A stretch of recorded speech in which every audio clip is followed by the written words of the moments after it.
Hey, this is Mike Addis. Thanks for joining us. It's always our pleasure to bring you these videos. Today we're going to talk about cash is king and how to get it.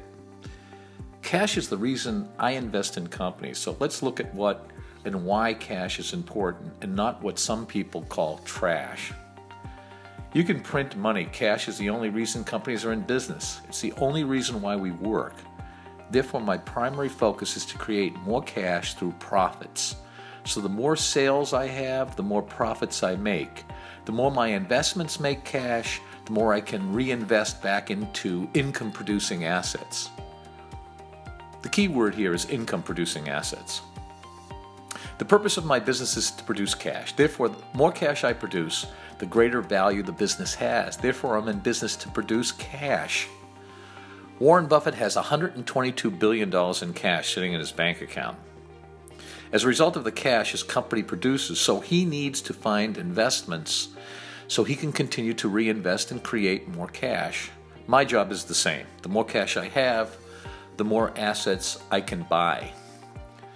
Some YouTube celebrities say cash is trash. It's interesting that the third richest man, Warren Buffett, says cash is what gives him comfort. Just in case a pandemic like COVID lands, those that say cash is trash run around pulling their hair out to find more cash in order for them to stay in business. I own real estate. Less than 25% of all the properties I have a mortgage attached to it. I still have to pay mortgages on the remaining 25% of real estate I own, so when COVID lands and it says that people don't have to pay their rent, that affects me. Now, I don't happen to have that problem, but there are millions of Americans out there, 40 million Americans to be exact, according to the Wall Street Journal, that are going to be evicted sometime in March of 2021. Why? There's no longer they're going to have the ability not to have to pay. So they're going to have to pay those mortgages and rent, so they're going to be evicted, they're going to lose their house. There is very little paper cash, so the government only produces about 3% in actual dollars you can put in your wallet, and people don't use dollars anymore. So when I say cash, I really mean digits in my bank account. Therefore, the more digits I have, the more income-producing assets I can buy, and the more cash is produced.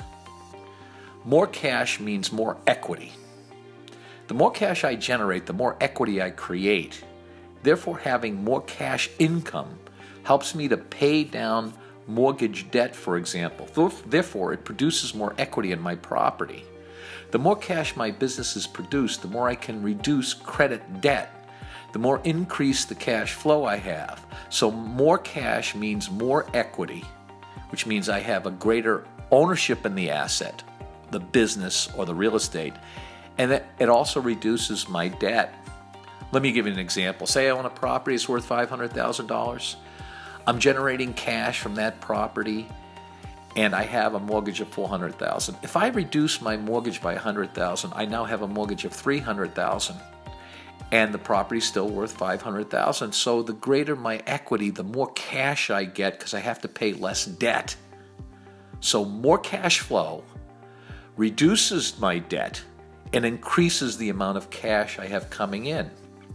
Now, there are several cash-producing assets. I'm going to give you 5, for example. Publicly traded companies' average dividend cash return is only 2.5%. So if you're going to own any of the Fortune 500 largest companies in the United States, you're going to get about a 2.5%. Not that much of a return. Real estate investment trusts, or REITs, is number 2. Investment trust produces about 3.9% income cash. So if you're going to own real estate, you're going to invest it in some of these guys that have real estate investment trusts. You can buy them publicly traded anywhere. Just Google real estate investment trusts or REIT. You're going to get about a 3.9% return. My companies produce 35% net cash. So if I bring in $1 million a year in sales, I'm going to end up net, bottom line, after all my expenses and debts and everything, about 35% or $350,000. That's much higher than I'm going to get for buying publicly traded companies. My real estate produces about 20%. Because I don't have that many mortgages on my real estate. So if I have half a dozen properties right now, I only have debt on 1. My royalty, which I get from books or royalties that I have that I've created through my asset recovery royalties. I can explain that later in asset recoveries. I have videos out there, you can read about it. That's almost an unlimited return, because once I pay off the expense of producing a book, for example, so if it costs me $1,000 to produce a book, once I reach my $1,000, everything else is pure profit. Does cash have real value? Cash in and of itself has no value. The only value cash has is what you can buy with it. Therefore, I really trade cash for assets. The assets I purchase are income-producing assets, so I rarely buy non-income producing asset. The fastest way to become poor is to purchase non-income producing assets. So, buying shoes, cars, clothes, expensive cell phones, the newest technology are non-income producing assets. If you require current technology to produce more income, then that's different. The big myth circulating out there is that cash has no value.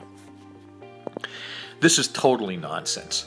The reason the United States government handed out trillions of cash dollars because of COVID is to allow people to eat, pay their rent, or keep their businesses afloat. So the notion that cash has no value, but our government borrows trillions of dollars created by our Federal Reserve Bank to run our country, it's totally absurd.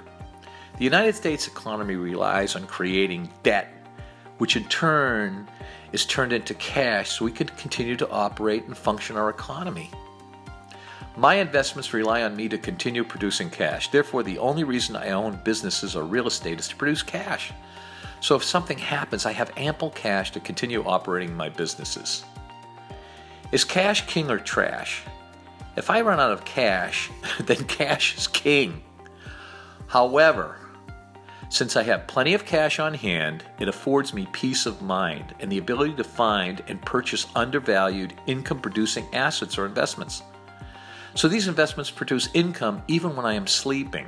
My goal is to continue to purchase or create income-producing assets with my cash. In conclusion, the more income-producing assets I purchase with cash, the less I have to work. The less I have to work, the more freedom I have. So therefore, I've created through cash financial freedom. This is Mike Addis. Hope you enjoyed this video. Thanks for joining us. Please hit the subscribe button. Don't forget to comment. Thanks again. Take care. See you on the next video.